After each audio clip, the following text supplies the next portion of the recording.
सृष्टि रचयिता ओम भाग 11। भगवान शिव से मार्गदर्शन प्राप्त करके भगवान ब्रह्मा जी धर्म तथा अधर्म से युक्त सृष्टि की रचना को उजागर करने के लिए नदियों से घिरे एक सुंदर स्थल पर पहुंचकर तपस्या में लीन हो जाते हैं।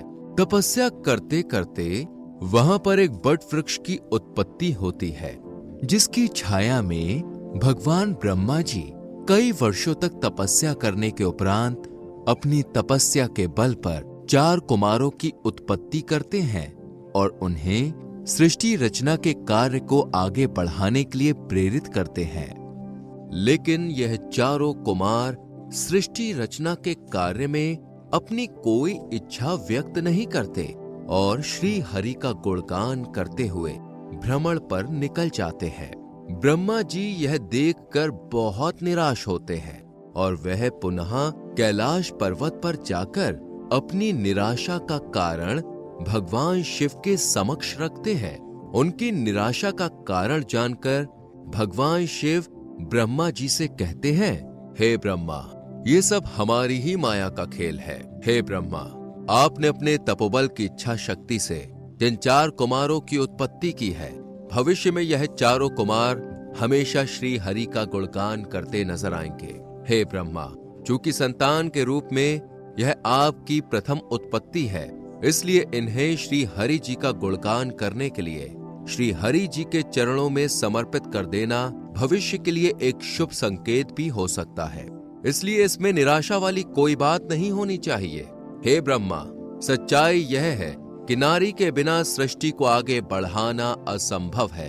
अतः अब आप हमारे अर्धनारीश्वर स्वरूप के दर्शन करते हुए देवी शक्ति जी से सृष्टि रचना के रहस्य का ज्ञान प्राप्त करें। इतना कहकर भगवान शिव वहां पर देवी शक्ति को प्रकट करके उन्हें अपने अंदर समेट लेते हैं और तब भगवान अर्धनारीश्वर का शक्ति रूप ब्रह्मा जी से कहता है, हे ब्रह्मा, आपने जिन 4 कुमारों की उत्पत्ति अपनी इच्छा शक्ति के द्वारा की है, वास्तव में इन कुमारों में नारीत्व गुण है ही नहीं, क्योंकि इनकी उत्पत्ति आपने बिना नारी की सहायता से की है।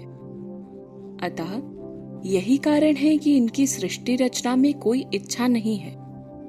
हे ब्रह्मा, सच्चाई ये है कि नारी के बिना सृष्टि की रचना को आगे बढ़ाना बिल्कुल असंभव है।